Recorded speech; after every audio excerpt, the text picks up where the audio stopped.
को आखे कि संसार दे विच किन्ने फुल खिड़े ने, किन्ने दरख्तां नूं बूर आए ने, किन्नियां कलियां टहकदियां ने, मैं गिण लवांगा ते संसार दे विच ये बूटे, ये कलियां, ये फुल भी गिणे नहीं जा सकते। फिर आखण लगे जदों वो परमेश्वर दयाल हुंदा है, बदलों की गरज के नाल जदों अंदरां विचों मींह वगदा है, जे को आखे कि किन्नियां कणियां मींह दियां आकाश मंडल तो वग रहीआं ने, मैं गिण लवांगा, आकाश विचों डिगण वालियां बूंदां भी कोई गिण नहीं सकदा। जे को कह दे कि समुद्र कितना डूंगा है, समुद्र की गहराई नूं मैं माप लवांगा, अथा समुद्र की गहराई डूंघाई नूं भी कोई माप नहीं सकता। फिर होर वचन आखण लगे गंगा दे विच किन्नियां क लहरां, किन्नियां क तरंगां, किन्नियां क छलां ने, मैं गिण मैं माप लवांगा। ये गल भी मनी नहीं जा सकती, गंगा दियां छलां नूं भी कोई माप नहीं सकता। ते सब कुछ कह के भट्ट साहिबान आखण लगे पर हो सकता है जे कोई बंदगी इबादत वाला होवे, जे किसी दे कोल रिद्धि सिद्धि होवे, कोई पहुंचा होया होवे, कोई महान शक्तियां दा मालक होवे, ते वो संसार दे विच धरती दे विच वनस्पति भी गिण सकता है। मान लवांगे कि वो बसंत ऋतु दे विच खिड़े हुए फुल भी गिण लवेगा, मान लवांगे कि उस समुद्र की डूंघाई नूं, आकाश विचों वगदे हुए मींह नूं, गंगा दियां लहरां नूं भी गिण लवेगा। पर जे कोई कह दे कि धन श्री गुरु अमरदास साहब महाराज जी दे विच किन्ने गुण ने, सतगुरु जी किन्नियां बख्शिशां दे भंडारे ने, साहिब जियां दे विच किन्ने श्रेष्ठ गुण भरपूर ने, मैं गिण सकदा हां।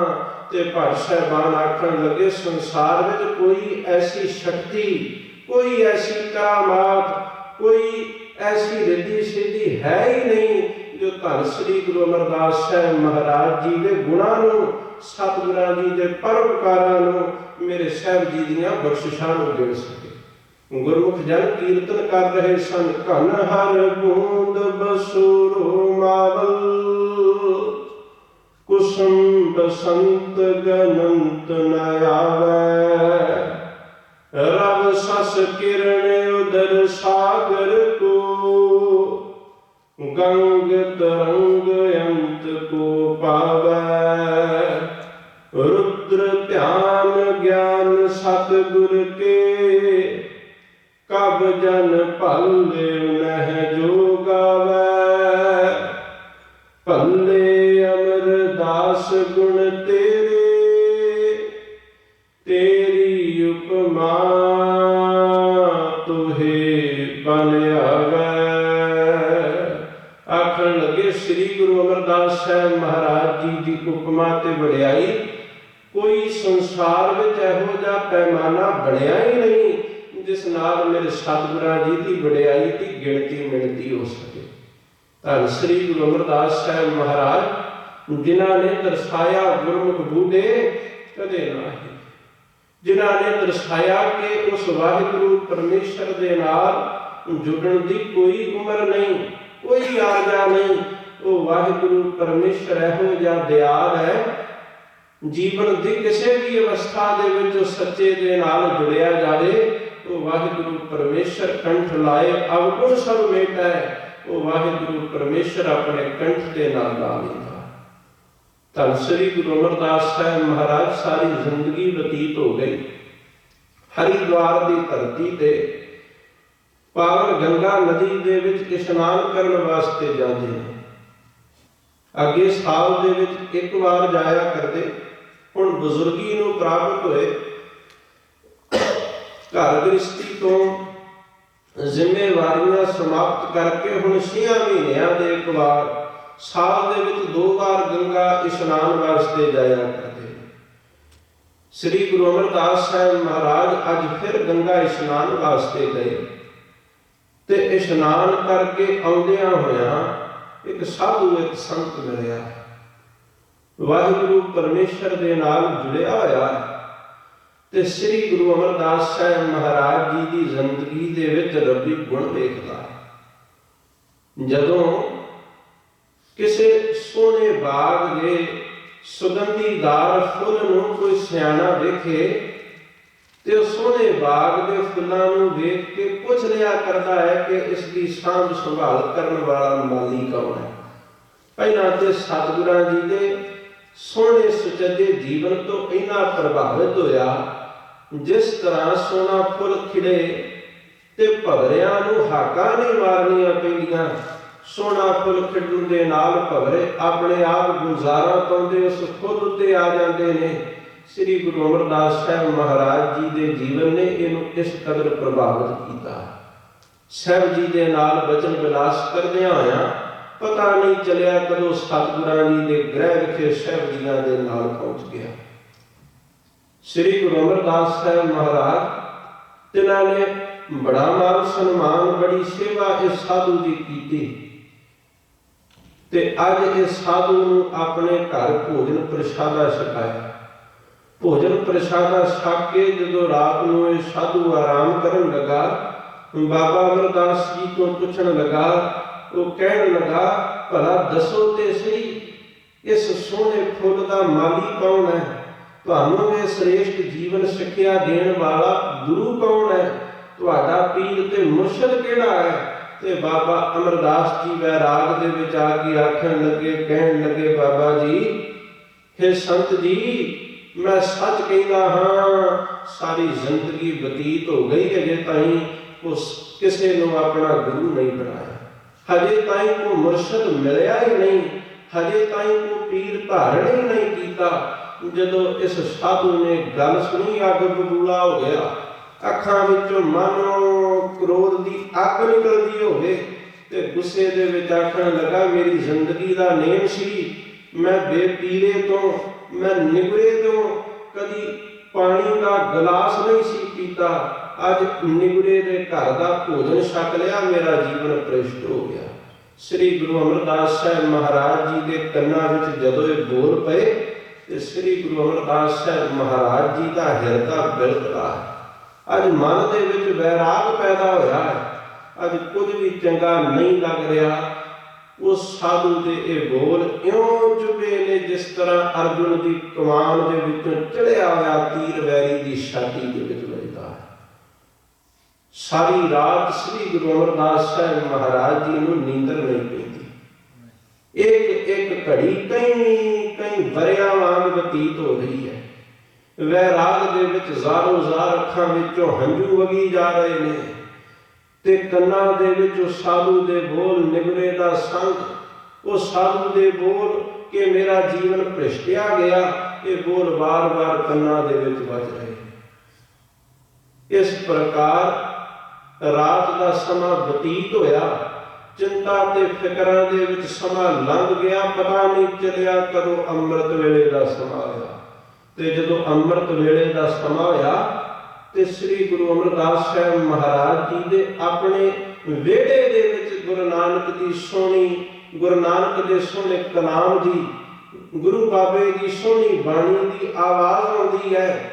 ਤੇ ਬਾਣੀ ਪੜ੍ਹ ਕੌਣ ਰਿਹਾ ਹੈ? ਸ੍ਰੀ ਗੁਰੂ ਅੰਗਦ ਦੇਵ ਮਹਾਰਾਜ ਜੀ ਦੀ ਸਪੁੱਤਰੀ ਲਾਡਲੀ ਧੀ ਬੀਬੀ ਅਮਰੋ ਪੜ੍ਹ ਰਹੀ ਹੈ। ਬੀਬੀ ਅਮਰੋ ਅੰਮ੍ਰਿਤ ਵੇਲੇ ਦਾ ਸਮਾਂ ਹੋਇਆ ਤੇ ਚਾਟੀ ਦੇ ਵਿੱਚ ਮਧਾਣੀ ਪਾਈ, ਦੁੱਧ ਰਿੜਕਦੀ ਹੈ, ਨਾਲ ਸ੍ਰੀ ਆਸਾ ਜੀ ਕੀ ਵਾਰ ਦਾ ਜਾਪ ਕਰ ਰਹੀ ਹੈ।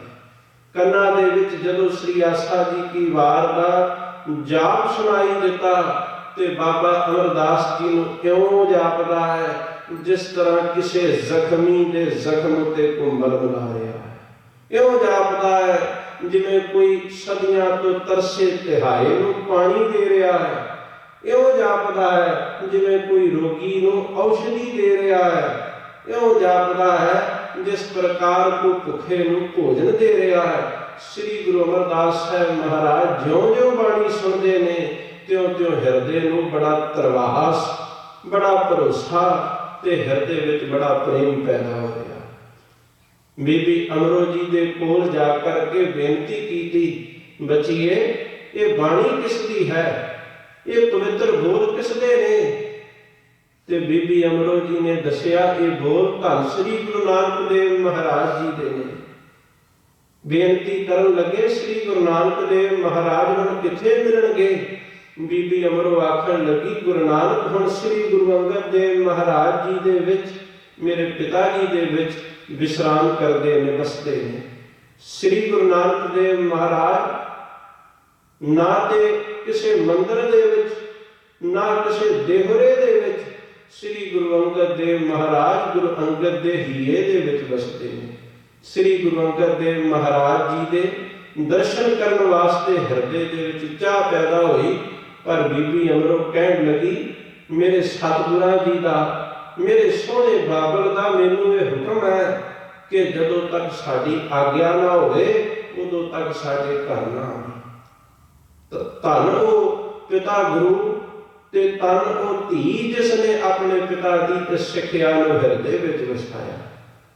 ਧੰਨ ਸ੍ਰੀ ਗੁਰੂ ਅੰਗਦ ਦੇਵ ਮਹਾਰਾਜ ਜੀ ਨੂੰ ਸੁਨੇਹਾ ਭੇਜਿਆ, ਸਤਿਗੁਰਾਂ ਜੀ ਨੇ ਬੁਲਾਇਆ ਤੇ ਬੀਬੀ ਅਮਰੋ ਜੀ ਸ੍ਰੀ ਗੁਰੂ ਅਮਰਦਾਸ ਸਾਹਿਬ ਮਹਾਰਾਜ ਜੀ ਨੂੰ ਨਾਲ ਲੈ ਕਰਕੇ ਖਡੂਰ ਸਾਹਿਬ ਦੀ ਧਰਤੀ ਤੇ ਪਹੁੰਚ ਗਏ। ਜਦੋਂ ਖਡੂਰ ਸਾਹਿਬ ਦੀ ਧਰਤੀ ਤੇ ਪਹੁੰਚੀ, ਸ੍ਰੀ ਗੁਰੂ ਅੰਗਦ ਦੇਵ ਮਹਾਰਾਜ ਜੀ ਦੇ ਚਰਨਾਂ ਵਿੱਚ ਨਮਸਕਾਰ ਕੀਤੀ ਤੇ ਸ੍ਰੀ ਗੁਰੂ ਅੰਗਦ ਦੇਵ ਮਹਾਰਾਜ ਜੀ ਨਾਲ ਸ੍ਰੀ ਗੁਰੂ ਅਮਰਦਾਸ ਸਾਹਿਬ ਮਹਾਰਾਜ ਬਾਬਾ ਅਮਰਦਾਸ ਜੀ ਦਾ ਮਿਲਾਪ ਕਰਾਇਆ।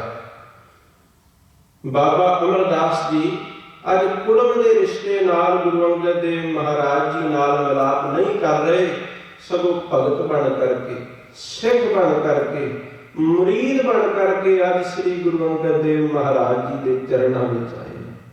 ਜਦੋਂ ਸਤਿਗੁਰਾਂ ਜੀ ਦੇ ਸੋਹਣੇ ਚਰਨਾਂ ਦਾ ਆਸਰਾ ਆਪਣੇ ਹਿਰਦੇ ਵਿੱਚ ਵਸਾਇਆ, ਮੇਰੇ ਗੁਰਦੇਵ ਦੇ ਦਰਸ਼ਨਾਂ ਤੋਂ ਬਾਅਦ ਦਰਸ਼ਨ ਦੇਖਤ ਹੀ ਸੁਧ ਕੀ ਨਾ ਸੁਧ ਰਹੀ, ਬੁੱਧ ਕੀ ਨਾ ਬੁੱਧ ਰਹੀ, ਮਤ ਮੇ ਨਾ ਮਤ ਹੈ। ਗੁਰੂ ਅੰਗਦ ਦੇਵ ਮਹਾਰਾਜ ਜੀ ਦੇ ਦਰਸ਼ਨਾਂ ਤੋਂ ਬਾਅਦ ਸੁਧ ਬੁੱਧ ਭੁੱਲ ਗਈ ਹੈ ਘਰ ਪਰਿਵਾਰ ਦੀ, ਤੇ ਸਤਿਗੁਰੂ ਸ੍ਰੀ ਗੁਰੂ ਅੰਗਦ ਦੇਵ ਮਹਾਰਾਜ ਜੀ ਦੇ ਚਰਨਾਂ ਵਿੱਚ ਰਹਿਣ ਦਾ ਮਨ ਬਣਾ ਲਿਆ। ਤਕਰੀਬਨ ਜੋ ਭਗਤ ਸਾਹਿਬਾਨਾਂ ਨੇ ਗਿਣਤੀ ਕੀਤੀ 71 ਸਾਲ ਦੀ ਉਮਰ ਸ੍ਰੀ ਗੁਰੂ ਅਮਰਦਾਸ ਸਾਹਿਬ ਮਹਾਰਾਜ ਜੀ ਦੀ ਹੈ ਜਦੋਂ ਗੁਰੂ ਅੰਗਦ ਦੇਵ ਮਹਾਰਾਜ ਜੀ ਦੇ ਚਰਨਾਂ ਵਿੱਚ ਆਏ। 12 ਵਰ੍ਹੇ ਬੜੀ ਮਹਾਨ ਸੇਵਾ, ਬੜੀ ਕਠਿਨ ਸੇਵਾ ਕੀਤੀ। ਪਹਿਲਾਂ ਤੇ ਸੰਗਤ ਵਿੱਚ ਵੀ ਨਾ ਬਹਿੰਦੇ, ਇਕਾਂਤ ਦੇ ਵਿੱਚ ਜਾ ਕਰਕੇ ਸ੍ਰੀ ਗੁਰੂ ਅੰਗਦ ਦੇਵ ਮਹਾਰਾਜ ਜੀ ਦੇ ਚਰਨਾਂ ਦਾ ਧਿਆਨ ਆਪਣੇ ਹਿਰਦੇ ਵਿੱਚ ਵਸਾਉਂਦੇ ਸਨ। ਹੌਲੀ ਹੌਲੀ ਸੰਗਤ ਦੇ ਵਿੱਚ ਬਹਿਣਾ ਸ਼ੁਰੂ ਕੀਤਾ ਤੇ ਫਿਰ ਵੇਖੀ ਉਹ ਸੇਵਾ, ਜਿਸ ਸੇਵਾ ਕਰਨ ਤੋਂ ਅਕਸਰ ਸੇਵਕ ਜਨ ਗੁਰੇਜ਼ ਕਰਦੇ ਸਨ, ਉਹ ਸੇਵਾ ਹੈ ਵਿਆਸਾਂ ਦਰਿਆ ਤੋਂ ਜਲ ਲੈ ਕਰਕੇ ਆਉਂਦੀ।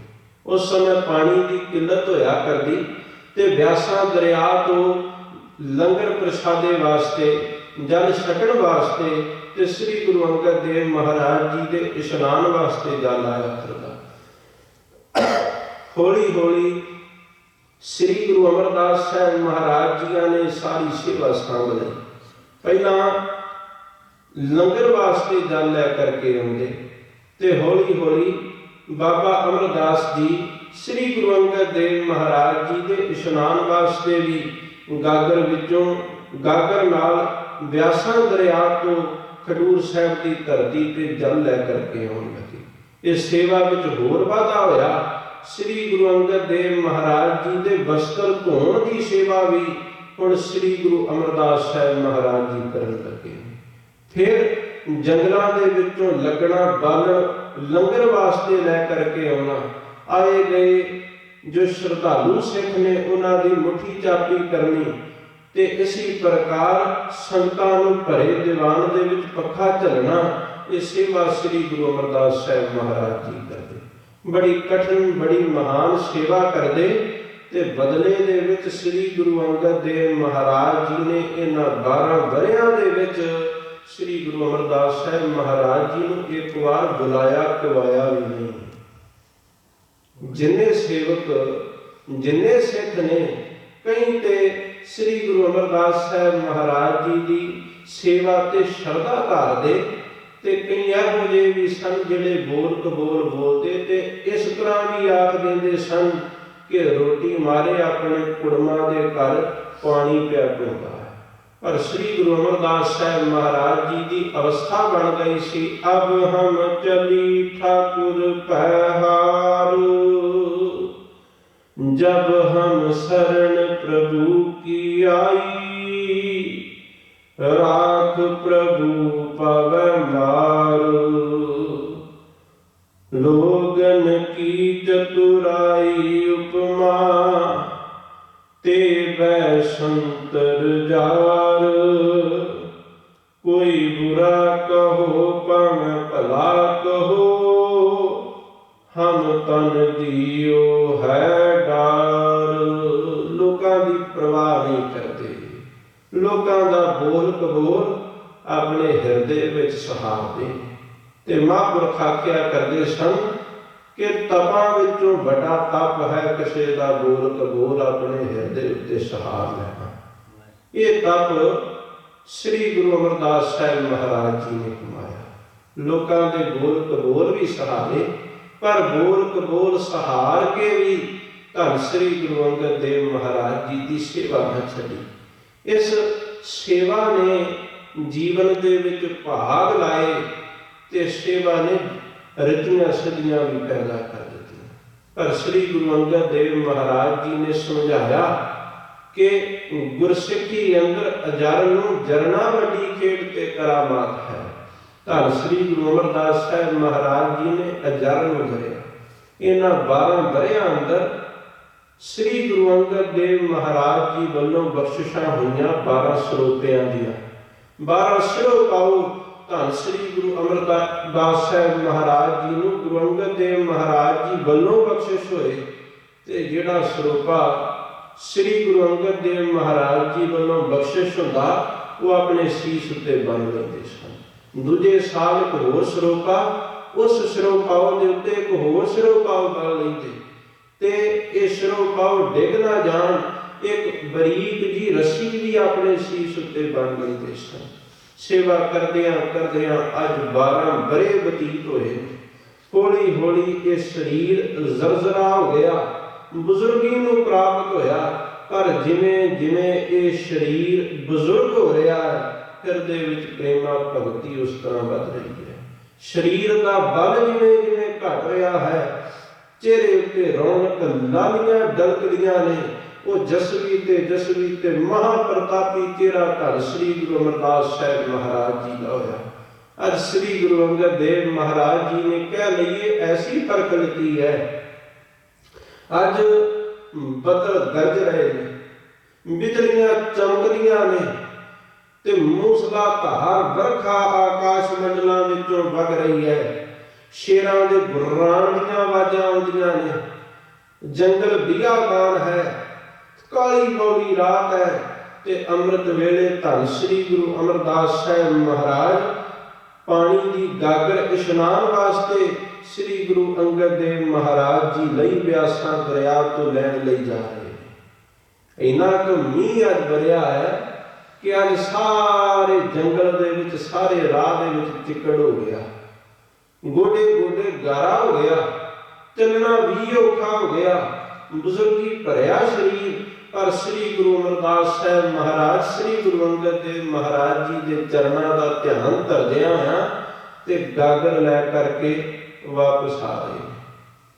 इतिहास में इउं भी लिखिया होता कि अज ब्यासा दरिया भी इन्ना चढ़ के आया है कि अज ब्यासा दरिया दे विच पैर नहीं पाया जाता, पाया हुआ पैर भी उठता सी।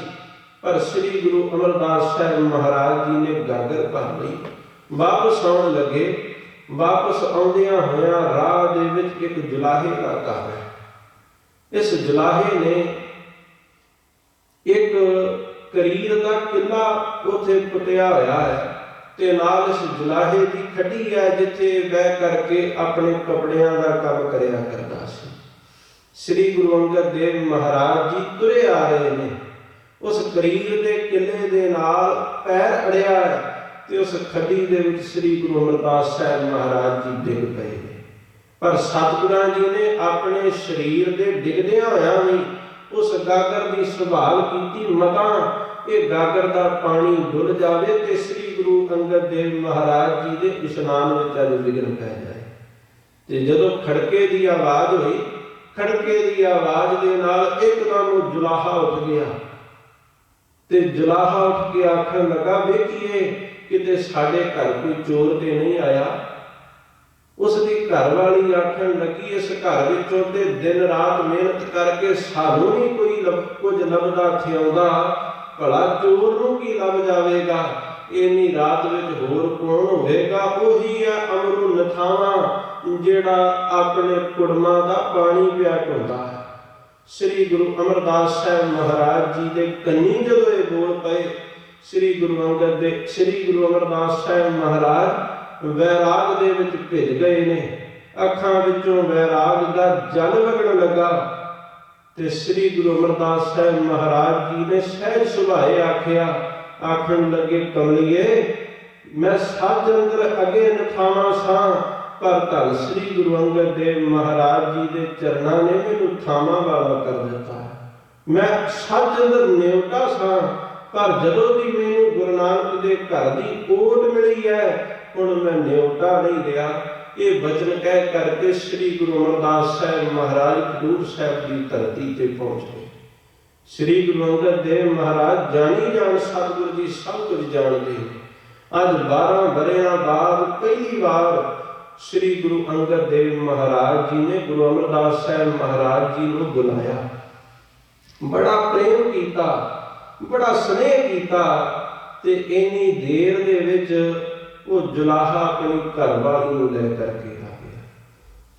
उसकी घरवाली रस्सियां दे नाल बची हुई है।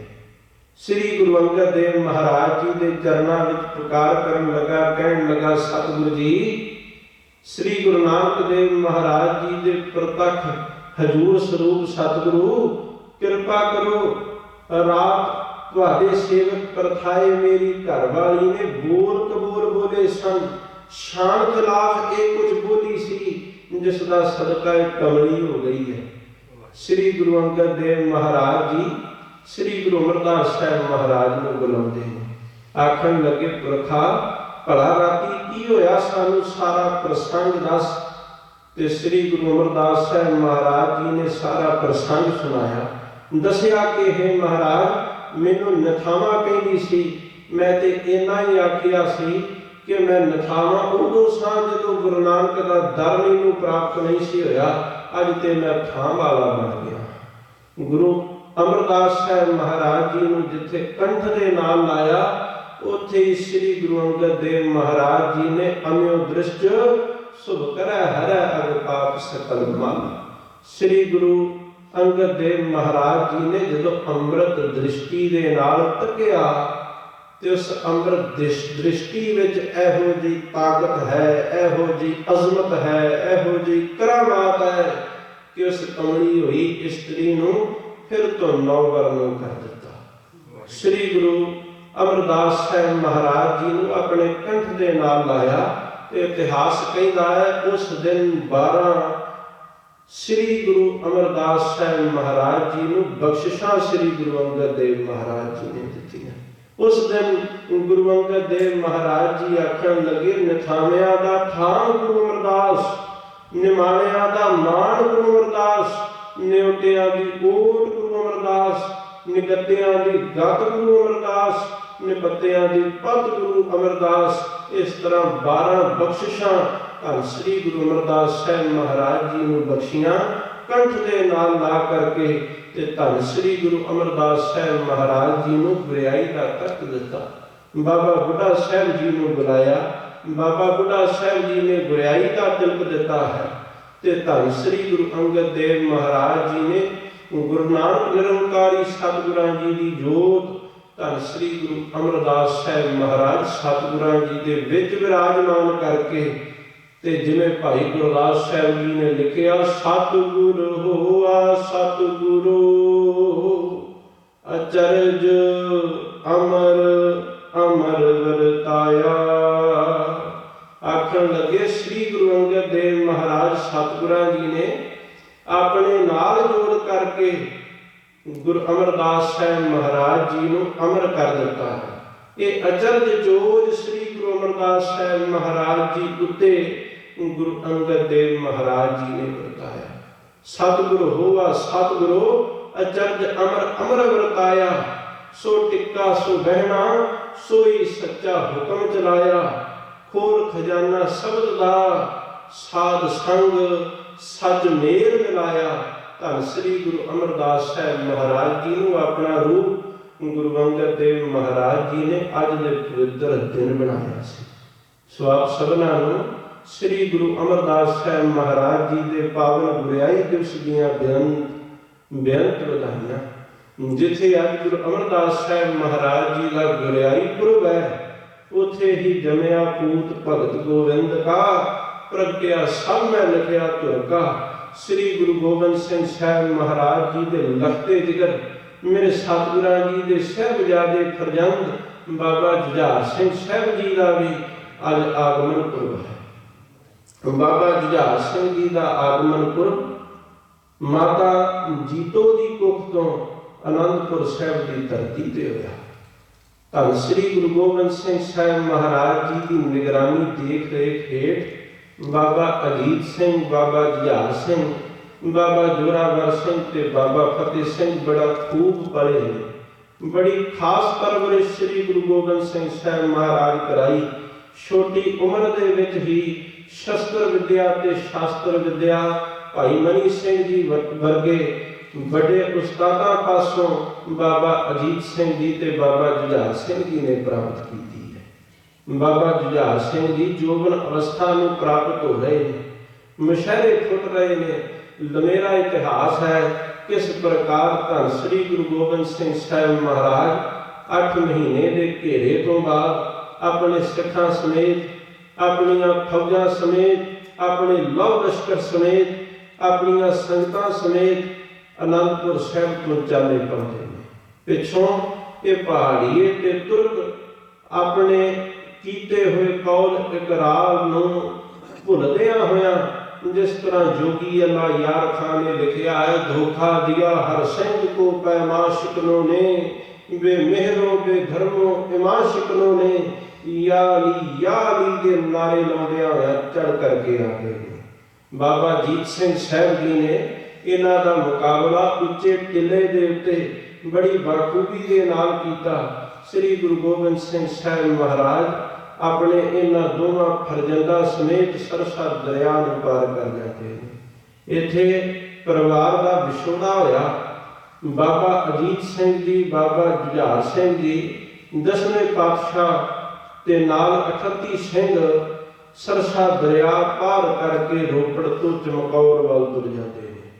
ਛੋਟੇ ਸਾਹਿਬਜ਼ਾਦੇ ਤੇ ਮਾਤਾ ਗੁਜਰੀ ਜੀ ਰਾਹੇ ਰਾਹੇ ਤੁਰਦਿਆਂ ਹੋਇਆਂ ਨੂਰੇ ਮਾਹੀ ਦੇ ਕੋਲੋਂ ਹੁੰਦਿਆਂ, ਗੰਗੂ ਬ੍ਰਾਹਮਣ ਦੇ ਘਰ ਹੁੰਦਿਆਂ ਤੇ ਫਿਰ ਸਰਹੰਦ ਫਤਿਹਗੜ੍ਹ ਸਾਹਿਬ ਦੀ ਧਰਤੀ ਤੇ ਜਾ ਪਹੁੰਚਦੇ ਨੇ। ਇਸੇ ਪ੍ਰਕਾਰ ਸਤਿਗੁਰਾਂ ਜੀ ਦੇ ਦੋਵੇਂ ਮਹਿਲ ਮਾਤਾ ਸੁੰਦਰੀ ਜੀ ਤੇ ਮਾਤਾ ਸਾਹਿਬਦੇਵਾ ਜੀ, ਭਾਈ ਮਨੀ ਸਿੰਘ ਜੀ ਇਤਿਆਦਿ ਗੁਰਸਿੱਖਾਂ ਦੇ ਨਾਲ ਰੋਪੜ ਦੀ ਧਰਤੀ ਤੋਂ ਹੁੰਦਿਆਂ ਹੋਇਆਂ ਅਗਾਂਹ ਦਿੱਲੀ ਦੀ ਧਰਤੀ ਤੇ ਪਹੁੰਚ ਜਾਂਦੇ ਨੇ।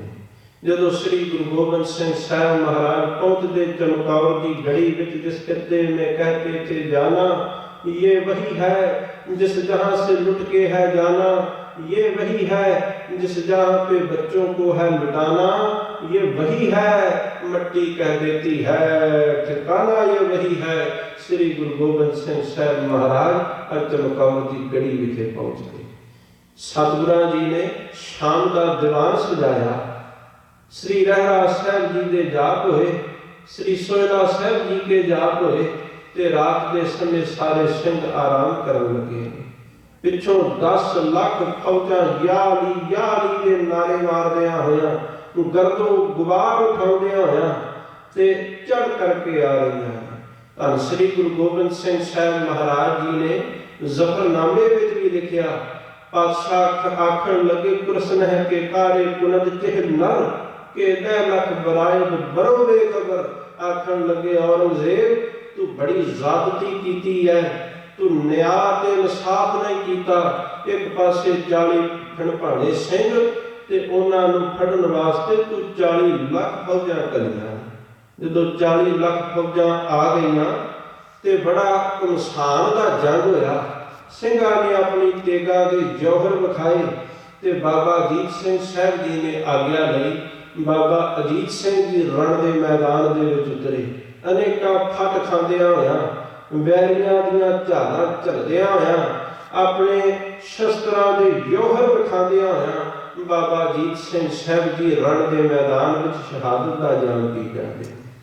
ਜਦੋਂ ਬਾਬਾ ਅਜੀਤ ਸਿੰਘ ਜੀ ਸ਼ਹਾਦਤ ਦਾ ਜਾਮ ਪੀ ਗਏ, ਸ੍ਰੀ ਗੁਰੂ ਗੋਬਿੰਦ ਸਿੰਘ ਸਾਹਿਬ ਮਹਾਰਾਜ ਜੀ ਨੇ ਆਪਣੀ ਜ਼ੁਬਾਨ ਤੋਂ ਸਤਿਗੁਰਾਂ ਜੀ ਨੇ ਜਕਾਰੇ ਵਜਾਏ ਤੇ ਇਹਨਾਂ ਜਕਾਰਿਆਂ ਦੀਆਂ ਗੂੰਜਾਂ ਦੇ ਵਿੱਚ ਇੱਕ ਹੋਰ ਮਾਸੂਮੀਅਤ ਭਰੀ ਆਵਾਜ਼ ਗੁਰੂ ਗੋਬਿੰਦ ਸਿੰਘ ਸਾਹਿਬ ਜੀ ਦੇ ਕੰਨਾਂ ਦੇ ਵਿੱਚ ਸੁਣਾਈ ਦਿੰਦੀ ਹੈ। ਇਹ ਆਵਾਜ਼ ਹੈ ਬਾਬਾ ਜੁਝਾਰ ਸਿੰਘ ਜੀ ਦੀ। ਬਾਬਾ ਜੁਝਾਰ ਸਿੰਘ ਜੀ ਬੇਨਤੀ ਕਰਨ ਲੱਗੇ, ਆਖਣ ਲੱਗੇ, ਗੁਰਦੇਵ ਪਾਤਸ਼ਾਹ, ਸਾਨੂੰ ਵੀ ਆਗਿਆ ਦਿਓ, ਅਸੀਂ ਵੀ ਆਪਣੇ ਵੱਡੇ ਭਰਾ ਬਾਬਾ ਅਜੀਤ ਸਿੰਘ ਸਾਹਿਬ ਜੀ ਵਾਂਗ ਜੰਗ ਦੇ ਵਿੱਚ ਜੂਝਣਾ ਚਾਹੁੰਦੇ हैं।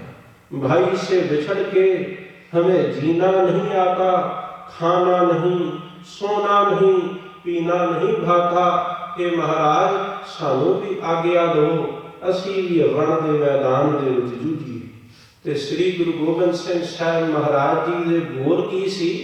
जोगी अल्लाह यार खां लिखदा भर्राई सी आवाज में, बोले गुरु गोबिंद पाला है तुम्हें नाज से, बोले गुरु गोबिंद रोका नहीं आगाज से, बोले गुरु गोबिंद उस नन्हे से जाबाज से, बोले गुरु गोबिंद।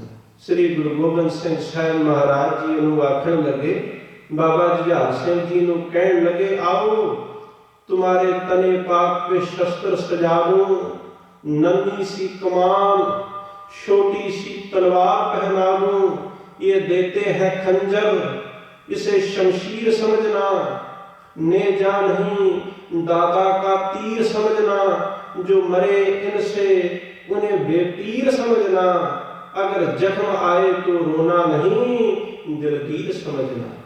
जाओ जाओ पधारो, तुम्हें अल्लाह को सौंपा, मर जाओ या मारो, तुम्हें अल्लाह को सौंपा, रब को ना बिसारो, तुम्हें अल्लाह को सौंपा, सिक्खी को उभारो, तुम्हें अल्लाह को सौंपा। श्री गुरु गोबिंद सिंह साहब महाराज जी ने अपने हथी अपना सोना लाल बाबा अजीत सिंह जी ते बाबा जुझार सिंह जी भेजे। श्री गुरु गोबिंद सिंह साहब महाराज जी के जीवन दर्शन करदियां होया किसी विद्वान ने बड़े कमाल के बोल लिखे।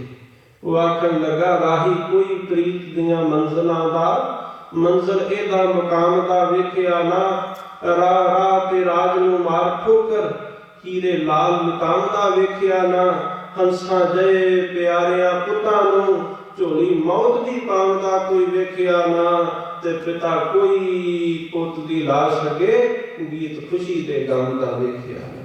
ये श्री गुरु गोबिंद सिंह साहब महाराज जी की वडियाई है। भावें श्री गुरु नानक देव महाराज जी के भी दो फरजंद ने, बाबा श्री चंद जी ते बाबा लखमी दास जी। गुरु अंगद देव महाराज जी के भी दो फरजंद ने, बाबा दादू जी ते दासू जी। गुरु अमरदास साहब महाराज जी के भी फरजंद ने, मोहन जी ते मोहरी जी। सारे गुरु साहिबां दे फरजंद होए, पर जदों अरदास दे विच याद कीता जाता है, जिथे पंज प्यारियां दे चरनां विच सिजदा कीता जाता है, उत्थे श्री गुरु गोबिंद सिंह साहब महाराज जी के चारे लखते जिगर, चारे साहिबजादियां नूं भी याद कीता जाता है।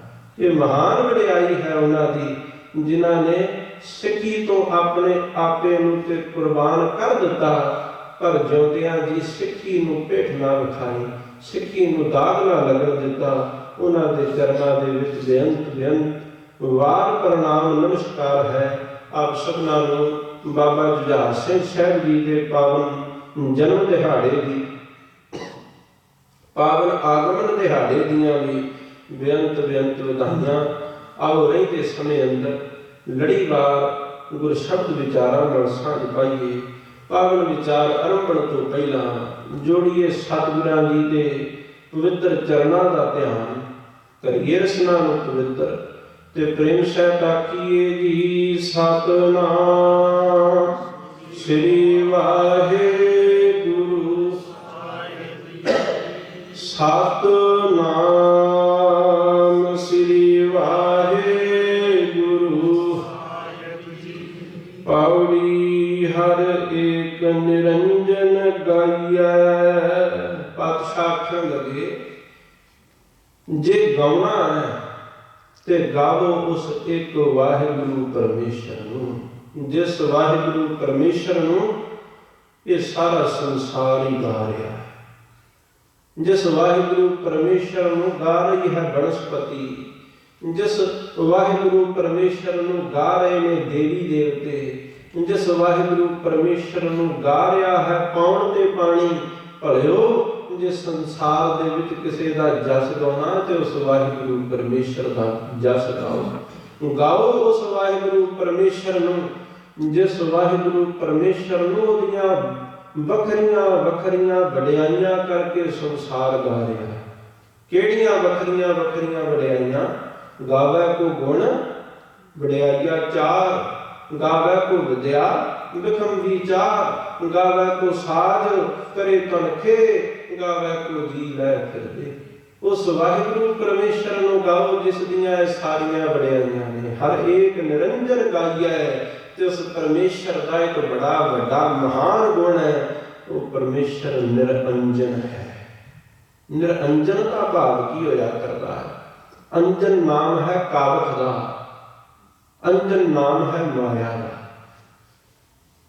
ਵਾਹਿਗੁਰੂ ਪਰਮੇਸ਼ਰ ਹੀ ਕੇਵਲ ਐਸਾ ਹੈ ਜਿਸ ਨੂੰ ਮਾਇਆ ਦਾ ਦਾਗ ਨਹੀਂ ਲੱਗਾ, ਨਹੀਂ ਤੇ ਜੋ ਜੋ ਦੀਸੈ ਸੋ ਸੋ ਲੋਕੀ। ਜਿਹੜੇ ਵੀ ਸੰਸਾਰ ਅੰਦਰ ਵਿਖਾਈ ਦਿੰਦੇ ਨੇ ਹਰ ਇੱਕ ਨੂੰ ਮਾਇਆ ਦਾ ਰੋਗ ਲੱਗਾ ਹੈ। ਸੰਸਾਰ ਵਿੱਚ ਕੋਈ ਵੀ ਐਸਾ ਨਹੀਂ ਜਿਹੜਾ ਇਸ ਮਾਇਆ ਦੇ ਰੋਗ ਤੋਂ ਬਚ ਸਕਿਆ ਹੋਵੇ। ਪਾਤਸ਼ਾਹ ਆਖਣ ਲੱਗੇ ਮੋਹਨੀ ਮੋਹ ਲੀਏ ਤ੍ਰੈ ਗੁਣੀਆਂ, ਲੋਕ ਵਿਆਪੀ ਝੂਠੀ ਦੁਨੀਆ। ਮੇਰੀ ਮੇਰੀ ਕਰ ਕੇ ਸੰਚੀ, ਅੰਤ ਕੀ ਵਾਰ ਸਗਲ ਲੈ ਚਲੀਆ। ਇਹ ਮਾਇਆ ਹਰ ਇੱਕ ਨੂੰ ਹੀ ਵਿਆਪ ਰਹੀ ਹੈ। ਕਹੋ ਕਬੀਰ ਜਿਸ ਉਦਰ ਤਿਸ ਮਾਇਆ, ਜਿਸ ਦਾ ਢਿੱਡ ਲੱਗਾ ਹੈ ਇਹ ਮਾਇਆ ਹਰ ਇੱਕ ਉਸ ਮਨੁੱਖ ਨੂੰ ਵਿਆਪ ਰਹੀ ਹੈ। ਤੇ ਪਾਤਸ਼ਾਹ ਤੇ ਇੱਥੋਂ ਤੱਕ ਕਹਿੰਦੇ ਇਸ ਮਾਇਆ ਨੇ ਵੱਡੇ ਵੱਡੇ ਦੇਵੀ ਦੇਵਤਿਆਂ ਨੂੰ ਵੀ ਨਹੀਂ ਛੱਡਿਆ। ਸਰਪਨੀ ਤੇ ਉੱਪਰ ਨਹੀਂ ਬਲਿਆ, ਜਿਨ ਬ੍ਰਹਮਾ ਵਿਸ਼ਨ ਮਹਾਦੇਵ ਛਲਿਆ। ਇਸ ਤ੍ਰਿਗੁਣੀ ਮਾਇਆ ਨੇ ਬ੍ਰਹਮਾ ਵਿਸ਼ਨੂੰ ਤੇ ਸ਼ਿਵ ਵਰਗੇ ਵੀ ਡੰਗ ਲਏ, ਖਾ ਲਏ, ਇਸ ਮਾਇਆ ਤੋਂ ਕੋਈ ਬਚ ਨਹੀਂ ਪਾਇਆ। ਪਰ ਪਾਤਸ਼ਾਹ ਆਖਣ ਲੱਗੇ ਇੱਕ ਹੈ ਜਿਸ ਨੂੰ ਇਸ ਮਾਇਆ ਦਾ ਕੋਈ ਡਰ ਨਹੀਂ। ਇੱਕ ਹੈ ਜੋ ਇਸ ਮਾਇਆ ਤੋਂ ਬਚ ਗਿਆ ਤੇ ਉਹ ਕੌਣ ਹੈ? ਹਰ ਏਕ ਨਿਰੰਜਨ ਗਾਈਐ। ਉਹ ਹੈ ਇੱਕ ਵਾਹਿਗੁਰੂ ਪਰਮੇਸ਼ਰ ਨਿਰੰਜਨ, ਜਿਹੜਾ ਸ੍ਰੀਪਤ ਹੈ, ਇਸ ਮਾਇਆ ਨੂੰ ਪੈਦਾ ਕਰਨ ਵਾਲਾ ਹੈ, ਜਿਸ ਦੇ ਉੱਤੇ ਇਸ ਮਾਇਆ ਦਾ ਕੋਈ ਪ੍ਰਕੋਪ ਨਹੀਂ। ਤੇ ਉਸ ਵਾਹਿਗੁਰੂ ਪਰਮੇਸ਼ਰ ਨੂੰ ਗਾਉਣਾ ਕਰੋ। ਤੇ ਜਿਨ੍ਹਾਂ ਨੇ ਉਸ ਵਾਹਿਗੁਰੂ ਪਰਮੇਸ਼ਰ ਨੂੰ ਗਾਇਆ ਸੱਚ ਅੰਦਰ ਉਹ ਵੀ ਇਸ ਮਾਇਆ ਤੋਂ ਬਚ ਗਏ। ਕਹੋ ਕਬੀਰ ਪਾਤਸ਼ਾਹ ਧੰਨ ਸ੍ਰੀ ਗੁਰੂ ਗ੍ਰੰਥ ਸਾਹਿਬ ਮਹਾਰਾਜ ਜੀ ਆਖਣ ਲੱਗੇ ਕਹੋ ਕਬੀਰ ਸੰਤਨ ਕੀ ਵੈਰਨ ਤੀਨ ਲੋਕ ਕੀ ਪਿਆਰੀ। ਇਹ ਮਾਇਆ ਜਿਸ ਮਾਇਆ ਦੇ ਨਾਲ ਤਿੰਨਾਂ ਲੋਕਾਂ ਨੇ ਪਿਆਰ ਬਣਾਇਆ ਸੀ, ਇਸ ਮਾਇਆ ਨਾਲ ਜੇ ਕਿਸੇ ਵੈਰ ਕਮਾਇਆ ਤੇ ਉਹ ਵਾਹਿਗੁਰੂ ਪਰਮੇਸ਼ਰ ਦੇ ਪਿਆਰੇ ਸੰਤ ਨੇ। ਜੇ ਇਸ ਮਾਇਆ ਨਾਲ ਕਿਸੇ ਆਡਾ ਤੇ ਟਾਕਰਾ ਲਿਆ ਉਹ ਵਾਹਿਗੁਰੂ ਪਰਮੇਸ਼ਰ ਦੇ ਪਿਆਰੇ ਨੇ ਤੇ ਉਹਨਾਂ ਪਰਮੇਸ਼ਰ ਦੇ ਪਿਆਰਿਆਂ ਨੇ ਨਾਕੋ ਕਾਟੀ ਕਾਨੋ ਕਾਟੀ ਕਾਟ ਕੂਟ ਕਹਿ ਡਾਰੀ। ਉਹਨਾਂ ਨੇ ਇਸ ਮਾਇਆ ਨੂੰ ਵੱਢ ਸੁੱਟਿਆ ਹੈ। ਇਸ ਮਾਇਆ ਉੱਤੇ ਉਹਨਾਂ ਦਾ, ਇਸ ਮਾਇਆ ਦਾ ਉਹਨਾਂ ਸਾਧੂਆਂ ਉੱਤੇ, ਪਰਮੇਸ਼ਰ ਦੇ ਪਿਆਰਿਆਂ ਉੱਤੇ ਕੋਈ ਵੀ ਪ੍ਰਭਾਵ ਨਹੀਂ ਚੱਲਦਾ। ਇਸ ਕਰਕੇ ਹਰ ਏਕ ਨਿਰੰਜਨ ਗਾਈਐ। ਉਸ ਇੱਕ ਵਾਹਿਗੁਰੂ ਪਰਮੇਸ਼ਰ ਨੂੰ ਗਾਉਣਾ ਕਰੋ। ਸਭ ਅੰਤਰ ਸੋਈ ਤੇ ਉਹ ਵਾਹਿਗੁਰੂ ਪਰਮੇਸ਼ਰ ਸਾਰਿਆਂ ਵਿੱਚ ਹੀ ਵਰਤ ਰਿਹਾ ਹੈ। ਏਕ ਅਨੇਕ ਵਿਆਪਕ ਪੂਰਕ ਜਤ ਦੇਖੋ, तद सोई माया चित्र विचित्र विमोहित बिरला बूझै कोई। सब गोबिंद है सब गोबिंद है गोबिंद बिन नहीं कोई। हर एक निरंजन गाइए सब अंतर सोई। सब घट राम बोलै रामा बोलै राम बिना को बोलै रे। सब अंतर सोई। एकल माटी कुंचर चीटी भांजन है भुनाना रे। स्थावर जंगम कीट पतंगम घट घट राम समाना रे। सब अंतर सोई। निर्गुण आप सरगुण भी ओही कलाकार जिन सगली मोही। सब अंतर सोई। सब है जोत जोत है सोए सब अंतर सोई। एक वाहिगुरु परमेश्वर ही है जिहड़ा सारियां दे हिरदे दे विच सारियां दे अंदर वस रहा। करण कारण समरथ प्रभु जो करे सो होई। ते वाहिगुरु परमेश्वर करण कारण समर्थ है। करण कारण का भाव की ते विद्वानां ने किसी चीज नूं भी होण दे दो कारण लिखे। जदों दो कारण रलन मिलन उदों कोई कार्य होया करदा है। वो कारण किहड़े किहड़े ने? एक ते है निमित्त कारण ते एक है उपादान कारण। इहनूं सौखे शब्दां दे विच जे समझना होवे, जे असीं किसी घर नूं किसी महल नूं किसी छत नूं बनाना है, सानूं दो चीज़ां चाहीदियां ने। एक ते बनाउण वाले मजदूर मिस्त्री कारीगर आदि, एक बनन वास्ते जो समान लगना इट्टां बजरी रेत आदि। जदों तक ये दो चीज़ां नहीं मिलदियां उदों तक कारज नहीं हो सकता। जे किते जंग हो गई नाले ते सानूं चाहीदा है असला बारूद गोलियां बंदूकां ते नाले चाहीदी आ फौज जिहड़ी फौज इन्हां बंदूकां दे विच गोलियां पा के ते चला सके। जे कलियां गोलियां होण जंग तां भी जित्ती नहीं जा सकदी। जे कल्ले सिपाही होण जंग जा तां भी जित्ती नहीं जा सकदी। जे कल्ले मजदूर मिस्त्री होण घर तां भी नहीं बन सकदा। जे कलियां इट्टां ते बजरियां होण घर तां भी नहीं बन सकदा। सो दोवें चीज़ां चाहीदियां ने तां जाके घर दा निर्माण होवेगा। ये दोवें चाहीदे ने तां जाके जंग होवेगी। इसी तरह वो वाहिगुरु परमेश्वर करण कारण समर्थ, वो परमेश्वर कारण भी है ते करण भी है। उस वाहिगुरु परमेश्वर ने ही इस संसार नूं साजिया ते अपने आप द्वारा ही साजिया। आप ही ने आप साजियो आप ही ने रचियो नाओ। दुई कुदरत साझी है कर आसन जिठो चाहो। इस संसार का करण भी परमेश्वर, इस संसार का कारण भी परमेश्वर, इस संसार का उपादान कारण भी परमेश्वर, निमित्त कारण भी परमेश्वर। इस संसार में बनाउण वाला वाहिगुरु परमेश्वर आप है। करण कारण समर्थ प्रभ जो करे सो होई। ते संसारियां वास्ते बड़ा कुछ इहो जिहा जिहड़ा इंपॉसिबल है, जिहड़ा नहीं हो सकता, नामुमकिन है। पर यह नामुमकिन शब्द उस वाहिगुरु परमेश्वर वास्ते नहीं। जे वो वाहिगुरु परमेश्वर चाहे तो मृतक कौ जीवालन हार भूखे कौ देवत आधार। जे वाहिगुरु परमेश्वर चाहे तो सिंहां बाजां चरगां कुहियां इन्हां खवाले घाह घाव खान तना मास खवाले। ये चलाए राह नदियां विच टिब्बे दे खाले। थली करे असगा कीड़ा खाक दे बादशाही लश्कर करे सुआ। वो वाहिगुरु परमेश्वर चाहे तो कुछ भी कर सकता है। उस वाहिगुरु परमेश्वर वास्ते कुछ भी नामुमकिन नहीं। प्रभ करे जो करे सो होई। जो परमेश्वर चाहे वो कुछ कर सकता है। खिन मह थाप थापदा तिस बिन नहीं कोई। ते संसार दे विच जो भी रचना रची गई वो वाहिगुरु परमेश्वर द्वारा रची गई। जे समझना होवे कि संसार किवें बनिया, संसार की रचना किवें हुई, तो सतगुरां जी ने बड़ा वड्डा विख्यान किया इस संसार की रचना द्वारा। पर ਜੇ ਸੌਖੇ ਸ਼ਬਦਾਂ ਵਿੱਚ, ਥੋੜੇ ਸ਼ਬਦਾਂ ਦੇ ਵਿੱਚ ਸਮਝਣਾ ਹੋਵੇ ਤੇ ਇਉਂ ਸਮਝ ਲਈਏ। ਸ੍ਰੀ ਗੁਰੂ ਗੋਬਿੰਦ ਸਿੰਘ ਸਾਹਿਬ ਮਹਾਰਾਜ ਜੀ ਆਖਣ ਲੱਗੇ, ਪ੍ਰਥਮੈ ਓੰਕਾਰ ਤਿਨ ਕਹਾ ਸੋ ਤਨ ਪੂਰ ਜਗਤ ਨੂੰ ਰਹਾ। ਉਸ ਪਰਮੇਸ਼ਰ ਨੇ ਇਹ ਸਾਰਾ ਕਸਾਰਾ ਇੱਕ ਕਵਾਉ, ਇੱਕ ਆਵਾਜ਼, ਇੱਕ ਬੋਲ ਦੇ ਨਾਲ ਕਰ ਦਿੱਤਾ।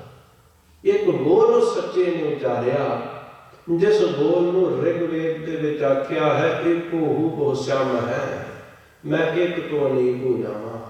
ਇਹ ਸੰਕਲਪ ਉਸ ਪਰਮੇਸ਼ਰ ਦੇ ਮਨ ਦੇ ਵਿੱਚ ਆਇਆ ਤੇ ਉਸ ਵਾਹਿਗੁਰੂ ਪਰਮੇਸ਼ਰ ਜੀ ਨੇ ਸੰਸਾਰ ਦੀ ਰਚਨਾ ਕਰ ਦਿੱਤੀ।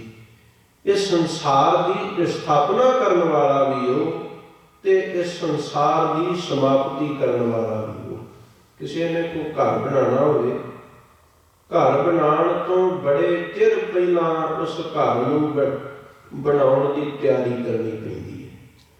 ਜੇ ਅੱਜ ਕਿਸੇ ਸੋਚ ਲਿਆ ਕਿ ਘਰ ਬਣਾਉਣਾ ਹੈ, 20 ਸਾਲ ਮਿਹਨਤ ਕਰਨੀ ਪਵੇਗੀ, ਫਿਰ ਜਾ ਕਰਕੇ ਘਰ ਬਣਨਾ ਸ਼ੁਰੂ ਹੋਵੇਗਾ ਤੇ ਫਿਰ ਬੜਾ ਸਮਾਂ ਲੱਗ ਜਾਏਗਾ ਉਸ ਘਰ ਨੂੰ ਬਣਨ ਵਾਸਤੇ, ਫਿਰ ਜਾ ਕੇ ਉਸ ਘਰ ਦੇ ਵਿੱਚ ਰਿਹਾਇਸ਼ ਹੋਵੇਗੀ। ਪਰ ਪਰਮੇਸ਼ਰ ਨੇ ਇਸ ਤਰ੍ਹਾਂ ਨਹੀਂ ਕੀਤਾ। ਖਿਨ ਮੈਂ ਥਾਪ ਉਥਾਪਨ ਹਾਰਾ। ਉਸ ਪਰਮੇਸ਼ਰ ਨੇ ਇਸ ਸੰਸਾਰ ਦੀ ਸਥਾਪਨਾ ਇੱਕ ਛਿਣ ਦੇ ਵਿੱਚ ਹੀ ਕਰ ਦਿੱਤੀ ਤੇ ਜਦੋਂ ਇਸ ਸੰਸਾਰ ਨੂੰ ਉਹ ਸੰਕੋਚੇਗਾ, ਜਦੋਂ ਇਸ ਸੰਸਾਰ ਦੀ ਵਿਲਾਇਤਾ ਕਰੇਗਾ, ਉਦੋਂ ਵੀ ਉਸ ਪਰਮੇਸ਼ਰ ਨੂੰ ਸਾਰਾ ਸੰਕੋਚਣ ਲੱਗਿਆ ਸਮਾਂ ਨਹੀਂ ਲੱਗਣਾ। ਇੱਕ ਛਿਣ ਦੇ ਵਿੱਚ ਇਸ ਬਣੇ ਹੋਏ, ਸਥਾਪਿਤ ਕੀਤੇ ਹੋਏ ਸੰਸਾਰ ਨੂੰ ਉਹ ਵਾਹਿਗੁਰੂ ਪਰਮੇਸ਼ਰ ਨਸ਼ਟ ਤੋਂ ਨਾਬੂਦ ਕਰ ਦੇਵੇਗਾ, ਖੇ ਦੇ ਵਿੱਚ ਮਿਲਾ ਦੇਵੇਗਾ। ਜਿਸ ਨੂੰ ਸ੍ਰੀ ਗੁਰੂ ਗੋਬਿੰਦ ਸਿੰਘ ਸਾਹਿਬ ਮਹਾਰਾਜ ਜੀ ਆਖਣ ਲੱਗੇ, ਜਬ ਉਡ ਕਰਕ ਕਰਾ ਕਰਤਾਰਾ ਪ੍ਰਜਾ ਧਰਤ ਤਬ ਦੇਹ ਪਾਰਾ, ਜਬ ਆ ਕਰਕ ਕਰਤ ਹੋ ਕਬਹੂ ਤੁਮ ਮੈਂ ਮਿਰਦ ਦੇਹ ਦਰਸ਼ਨ। ਪਰਮੇਸ਼ਰ ਇਸ ਤਰ੍ਹਾਂ ਜੇ ਚਾਹੇ ਤੇ ਸਥਾਪਨਾ ਕਰ ਸਕਦਾ ਹੈ, ਜੇ ਚਾਹੇ ਤੇ ਉਥਾਪਨਾ ਕਰ ਸਕਦਾ ਹੈ, ਸਮਾਪਤੀ ਕਰ ਸਕਦਾ ਹੈ। ਖੰਡ ਬ੍ਰਹਮੰਡ ਪਾਤਾਲ ਦੀਪ ਰਵਿਆ ਸਭ ਲੋਈ। ਤੇ ਵਾਹਿਗੁਰੂ ਪਰਮੇਸ਼ਰ ਖੰਡਾਂ ਵਿੱਚ, ਬ੍ਰਹਮੰਡਾਂ ਦੇ ਵਿੱਚ, ਹਰ ਇੱਕ ਦੀਪ ਦੇ ਵਿੱਚ, ਪਾਤਾਲ ਦੇ ਵਿੱਚ, ਆਕਾਸ਼ ਦੇ ਵਿੱਚ ਰਵਿਆ ਹੋਇਆ ਹੈ। ਉਸ ਵਾਹਿਗੁਰੂ ਪਰਮੇਸ਼ਰ ਤੋਂ ਬਾਹਰੀ ਕੁਝ ਵੀ ਨਹੀਂ। ਜਿਸ ਆਪ ਬੁਝਾਏ ਸੋ ਬੁਝਸੀ। ਤੇ ਜਿਹੜਾ ਉਸ ਵਾਹਿਗੁਰੂ ਪਰਮੇਸ਼ਰ ਦੇ ਚਰਨਾਂ ਨਾਲ ਲੱਗੇ, ਜਿਹੜਾ ਉਸ ਸੱਚੇ ਦੇ ਚਰਨਾਂ ਨੂੰ ਧਿਆਵੇ, ਉਸ ਨੂੰ ਵਾਹਿਗੁਰੂ ਪਰਮੇਸ਼ਰ ਇਸ ਗੱਲ ਬਾਰੇ ਬੁਝਾ ਦਿੰਦਾ ਹੈ, ਜਣਾ ਦਿੰਦਾ ਹੈ, ਸਮਝਾ ਦਿੰਦਾ ਹੈ। ਉਹੀ ਮਨੁੱਖ ਇਸ ਗੱਲ ਨੂੰ ਬੁੱਝ ਸਕਦਾ ਹੈ, ਜਾਣ ਸਕਦਾ ਹੈ। ਤੇ ਜਿਹੜਾ ਇਸ ਗੱਲ ਨੂੰ ਜਾਣ ਗਿਆ, ਨਿਰਮਲ ਜਨ ਸੋਈ, ਉਸ ਦੇ ਜੀਵਨ ਦੇ ਵਿੱਚੋਂ ਮੈਲ ਸਮਾਪਤ ਹੋ ਜਾਂਦੀ ਹੈ। ਉਹ ਮੈਲ ਤੋਂ ਰਹਿਤ ਹੋ ਜਾਂਦਾ ਹੈ, ਕਿਉਂਕਿ ਉਹ ਜਾਣ ਜਾਂਦਾ ਹੈ ਕਿ ਸਭਨਾਂ ਵਿੱਚ ਤੂੰ ਵਰਤਦਾ ਸਾਹਾ। ਤੇ ਜੇ ਸਾਰਿਆਂ ਵਿੱਚ ਉਸ ਵਾਹਿਗੁਰੂ ਪਰਮੇਸ਼ਰ ਦਾ ਪਸਾਰਾ ਹੈ, ਤੇ ਫਿਰ ਮਨੁੱਖ ਵੈਰ ਕਿਹਦੇ ਨਾਲ ਪਾਵੇਗਾ, ਫਿਰ ਈਰਖਾ ਕਿਹਦੇ ਨਾਲ ਕਰੇਗਾ, ਫਿਰ ਨਫ਼ਰਤ ਕਿਹਦੇ ਨਾਲ ਕਰੇਗਾ। ਸੋ ਇਸ ਕਰਕੇ ਉਸ ਦਾ ਹਿਰਦਾ ਨਿਰਮਲ ਹੋ ਗਿਆ, ਜਿਸ ਨੇ ਇਸ ਗੱਲ ਨੂੰ ਜਾਣ ਲਿਆ ਕਿ ਸਾਰਿਆਂ ਵਿੱਚ ਉਸ ਵਾਹਿਗੁਰੂ ਪਰਮੇਸ਼ਰ ਦੀ ਜੋਤ ਵਰਤ ਰਹੀ ਹੈ ਤੇ ਉਹਨਾਂ ਦੇ ਲੋਕ ਤੇ ਪਰਲੋਕ ਮੇਰੇ ਸਤਿਗੁਰਾਂ ਜੀ ਨੇ ਆਪ ਸੁਹੇਲੇ ਕਰ ਦਿੱਤੇ। ਸੋ ਸਾਹਿਬ ਜੀ ਕਿਰਪਾ ਕਰਨ, ਹੋਈਆਂ ਭੁੱਲਾਂ ਗਲਤੀਆਂ ਦੀ ਮਾਫੀ, ਸਮੇਂ ਦੇ ਲਿਹਾਜ਼ ਨਾਲ ਸਮਾਪਤੀ ਹੈ। ਸੀਸ ਬਖਸ਼ਿਸ਼ ਕਰਨੀ, ਭੁੱਲਾਂ ਨਾ ਚਤਾਰਨੀਆਂ, ਬੁਲਾਓ ਫਤਿਹ। ਵਾਹਿਗੁਰੂ ਜੀ ਕਾ ਖਾਲਸਾ, ਵਾਹਿਗੁਰੂ ਜੀ ਕੀ ਫਤਿਹ। ਜਿਸ ਗਾਇਓ ਸੰਤ ਜਨਾਂ, ਜਿਸ ਗਾਇਓ